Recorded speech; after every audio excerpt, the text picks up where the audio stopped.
This week on the CNET Tech Review, Steve Ballmer shows off new Windows Phone 7 models, find things on Facebook that you would probably rather forget, Sony's Internet TV is one screen worth watching, and an Asus monitor that probably isn't. It's all coming up right now.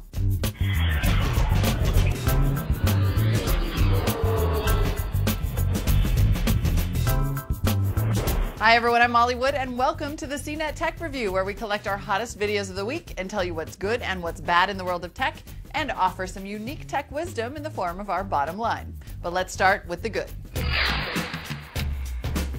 Way back in February, Microsoft announced the Windows Phone 7 series at Mobile World Congress 2010. Fast forward to October, and the new Zune-like handsets are finally ready for their debut. Microsoft's Steve Ballmer was on hand to personally unveil 9 different models, and our own Ina Fried sat down with him afterward to talk about them.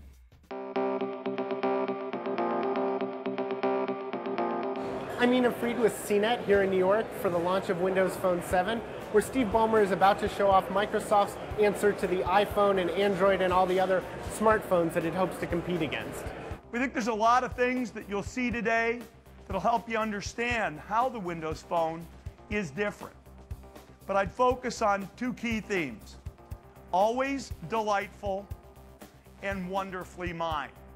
We'll have 9 phones available when the Windows Phone ships here in the United States in November.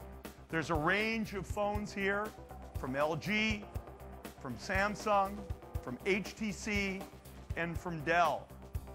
All Windows phones, in fact, have at least a full gigahertz processor and have several other great standard features under the hood.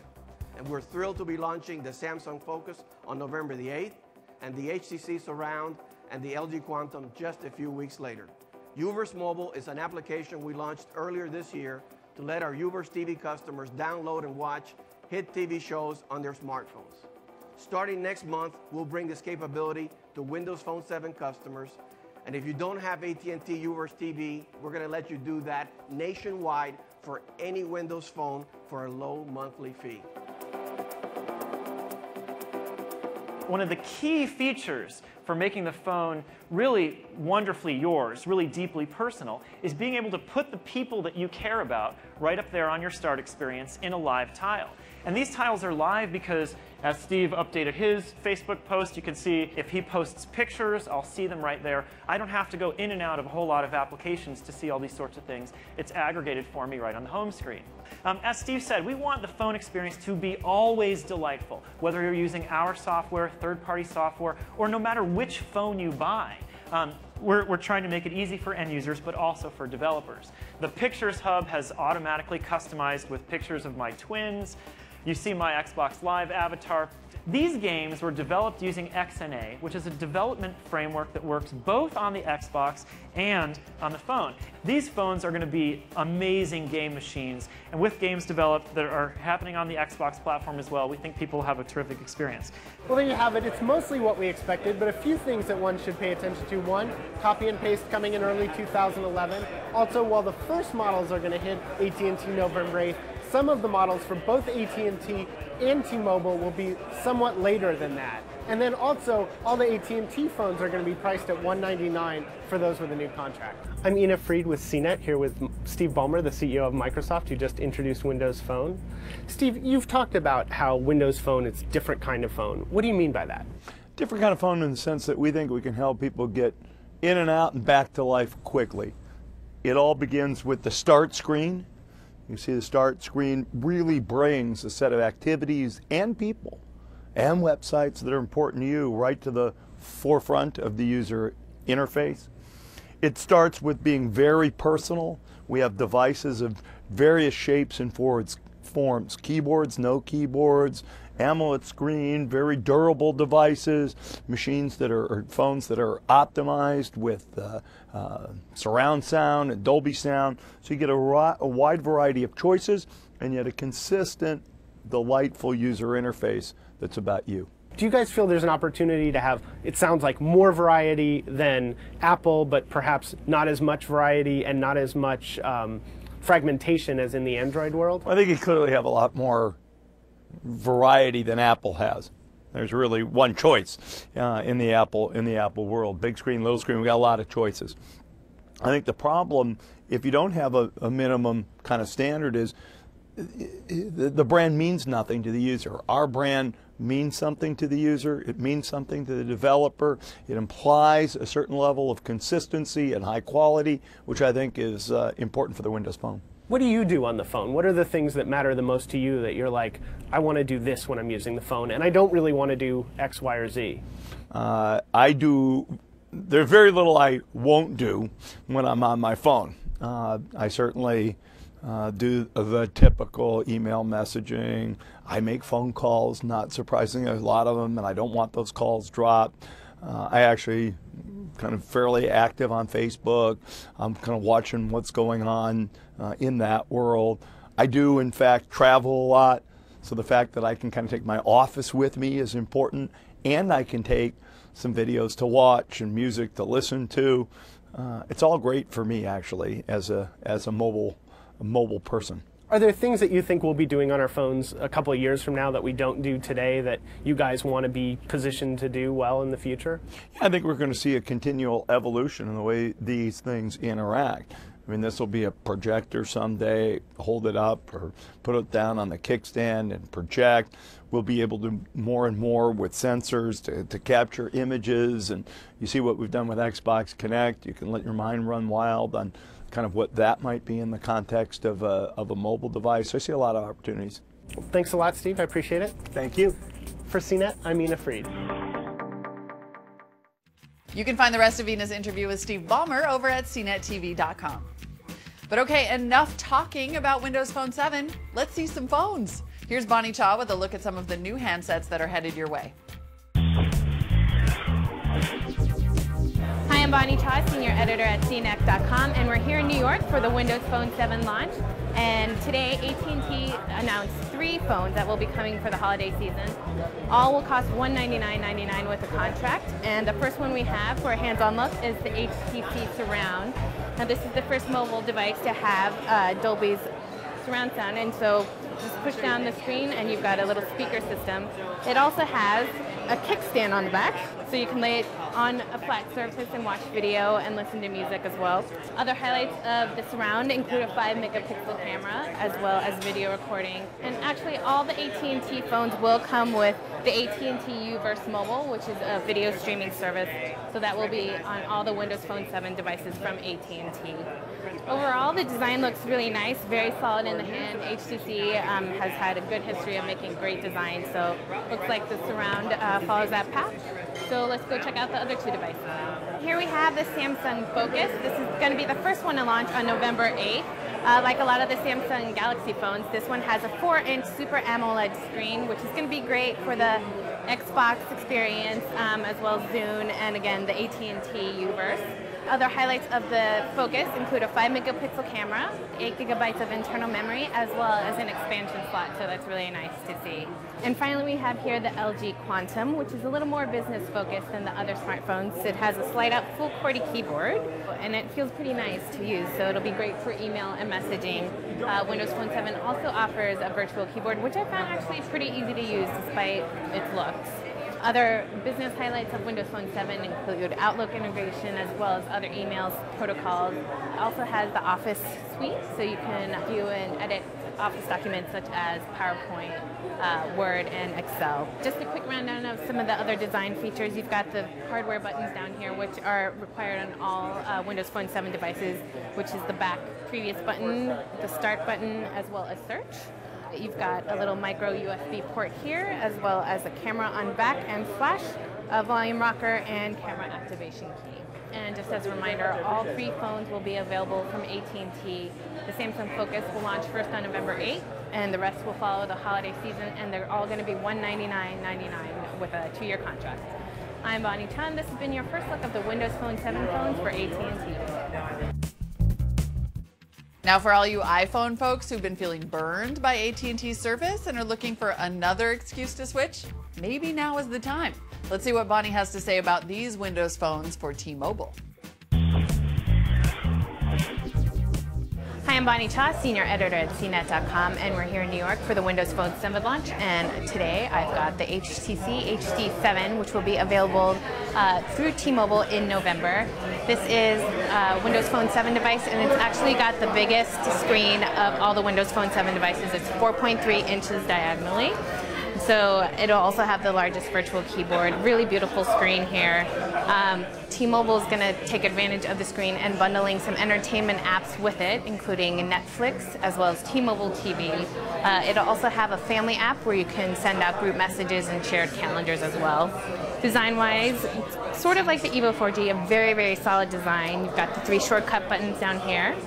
On back, you've got a 5-megapixel camera with HD video capture, and it's got a kickstand, which we always love. So the HD7 will be available in mid-November. Pricing has not been announced yet. In addition to the HD7, T-Mobile will be launching the Dell Venue Pro, so we're going to go take a hands-on look at that next. All right, we are here with Dell. They will be bringing the Dell Venue Pro to T-Mobile for the holiday season. And Julie from Dell, can you give us a few highlights of the Dell Venue Pro first? I'd be happy to. So as you said, this is the Dell Venue Pro. It will be available for holiday. What's unique about this phone, it is the only one with an integrated QWERTY keyboard, but in portrait mode. A lot of the Microsoft operating system is optimized more for portrait, like the start screen. Certain applications are in portrait only as well. But just some key features about the phone. Like I said, it does have the integrated keyboard for those that like to actually have a physical keyboard. The portrait mode actually lets it be optimized for one-handed text messaging as well. It also has an on-screen keyboard if you prefer that. It has a 4.1-inch AMOLED display, so you can see it's very vibrant. The resolution is great. The pixels per inch are good. It also, I don't know if you can tell here, but it's got a curvature to the lens, which actually is more like an aesthetic. It has Gorilla Glass on it, which makes it extra durable. It has a 5-megapixel camera on it, and it does come with 8 GB, and we'll also be selling a 16 GB version as well. All right, those are the 2 phones that will be available from T-Mobile this holiday season. The HTC HD7 will launch in mid-November, and the Dell Venue Pro will be available sometime for the holidays. I'm personally really excited about the Dell Venue Pro because of the form factor, but we're looking forward to reviewing them both. I'm Bonnie Cha. This has been your first look at the HTC HD7 and Dell Venue Pro for T-Mobile. And if that's not enough Windows Phone 7 frenzy for you, head on over to CNETTV.com for Bonnie's look at some handsets for the international market and Jessica Dolcourt's demo of some noteworthy apps. But don't go there yet, because we still have a lot more tech review coming up, including our first look at Sony's Internet TV with Google TV built in. That's coming up in just a minute, so stick around.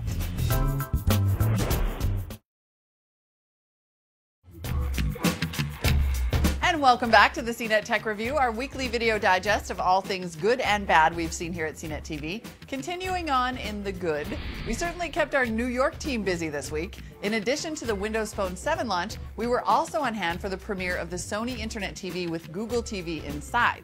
Here's David Katzmeyer with a decidedly thorough overview. Hi, I'm David Katzmeyer from CNET, here with the Sony Internet TV with Google TV. It's the first product of its kind. It's a television that builds in the Google TV service right into the TV, so there's no need for any external set-top box or anything like that to get your Google TV functionality. This is a standard edge-lit TV with not too many bells and whistles, no 120 hertz or anything like that. The main feature on this thing is Google TV. Google TV, for the uninitiated, allows you to basically search internet video sources as well as your own TV sources from cable, set-top, or antenna right from the same search window. So you can just go in, type in a search for a show title. Up will come results from the internet, from the various TV services, as well as from your own cable or satellite. So it's the first of its kind to incorporate all of those sources into one easy-to-search window.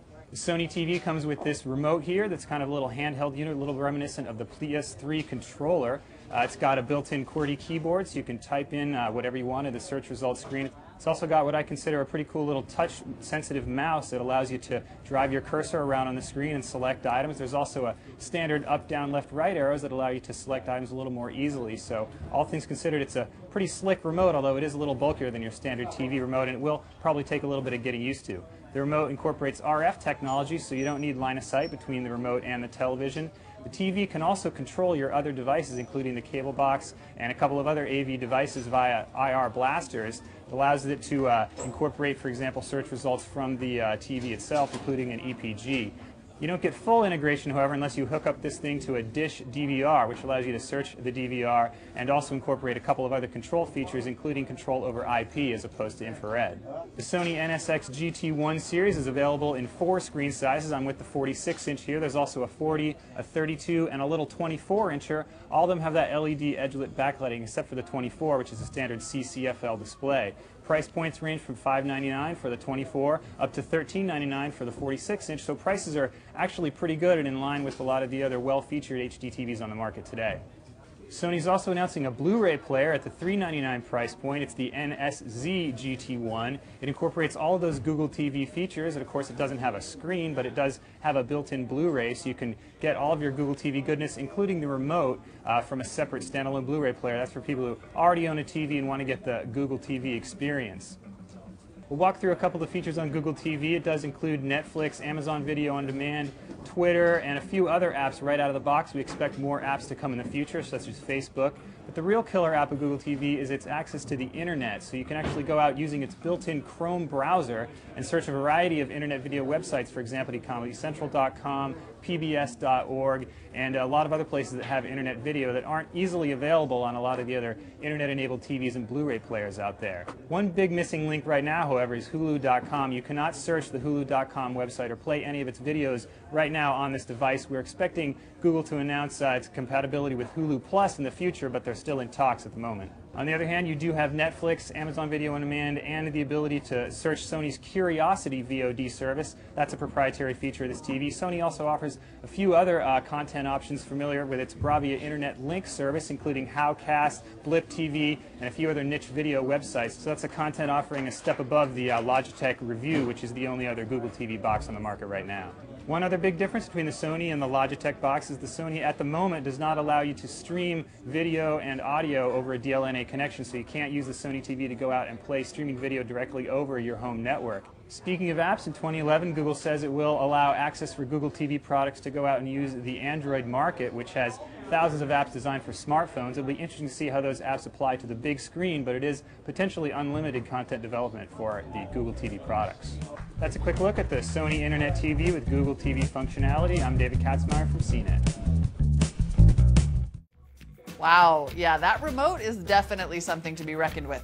But considering that the standalone Google TV box from Logitech is $300 by itself, $13.99 for Sony's 46-inch model, not too shabby at all. All right, but now let's give some of our SF peeps some FaceTime as we move along to the bad. When it comes to pronunciation, some tech companies have names or products that are open to interpretation. Nokia comes to mind, Nokia, or OS X versus OS X. The same goes for Asus, but as Eric Franklin found out, having a funny sounding name is far from the biggest problem with this new monitor. Hey guys, this is Eric Franklin from CNET.com, and today we're taking a first look at the Asus Ve276Q. The Asus looks fairly slight for a 27-incher, with a thin profile compared to other monitors of its size. The Asus's bezel is low to the desktop, making accessing its connection options kind of a hassle. Those connection options include one HDMI port, a DVI port, VGA, and DisplayPort. The display also includes an ambient light sensor, VESA wall support, and built-in speakers. Sounds from the speakers was adequate, although much too low even at max volume. The on-screen display includes several preset options, as well as brightness, contrast, and sharpness options. Also, when in night view mode, you're given the option of adjusting the saturation and changing the skin tone from natural, yellowish, and reddish. Why this option is only available in night view mode is a mystery to us, as it would have been useful in other presets. In movies, we notice a green tint push, but only when the monitor was sitting next to the BenQ M2700 HD, which didn't have the same tint problem. The Asus's theater preset was not as apt as the BenQ in displaying dark detail in dark scenes either. In games, we found the display to deliver a bright image with a good level of vibrancy. However, when directly compared with the BenQ, we, once again, did notice a slight green tint to the image. Again, we need to stress that this isn't something we'd likely notice if the two monitors weren't sitting right next to each other. The Asus isn't a particularly bad monitor. It just doesn't offer enough in terms of performance and features to warrant a stronger recommendation. The biggest thing the Asus has going for it is its price. At $330, it's the lowest price of the recent 27 inches we've reviewed and includes a useful assortment of connections and built-in speakers. Unfortunately, the speaker sound is muffled, there's a slight green tint to the image compared to the BenQ, and it has less connection options than the BenQ as well, which costs only $20 more. Unless that $20 is a big deal for you, we recommend the BenQ M2700 HD over the Asus VE276Q thanks to its better performance and more numerous features. Once again, this is Eric Franklin, and this has been the first look at the Asus VE276Q.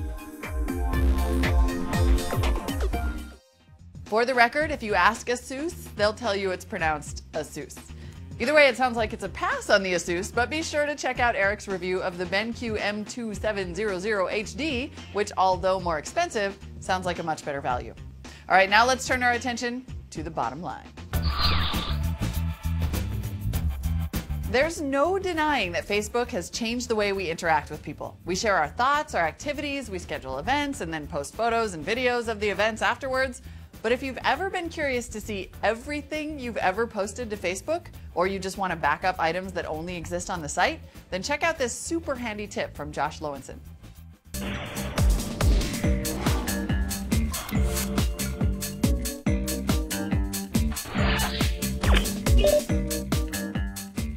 Hey, I'm Josh Lowenson with CNET.com, and I'm going to show you how to use Facebook's new Download Your Information feature. It lets you grab an offline copy of everything you've ever sent to the social network, including photos, videos, as well as your entire private message inbox and a list of events. To get started, log into Facebook and head to the Account button in the top right, then click on Account Settings. Near the bottom of the page, you'll see a Download Your Information setting, and click on Learn More. Here you'll be asked to re-enter your Facebook password. If you're using a computer that you don't normally browse Facebook from, it will have you solve a CAPTCHA too. The first time you ask for this information, Facebook needs a little bit of time to collect it for you. For us, this took about 10 minutes from hitting the download button to when it was actually ready to download. Facebook then sends you an email link when the download link is ready. What you end up with is a file that unzips with a folder. For us, this was 270 megabytes, but it can be much larger or much smaller depending on how much media you've uploaded.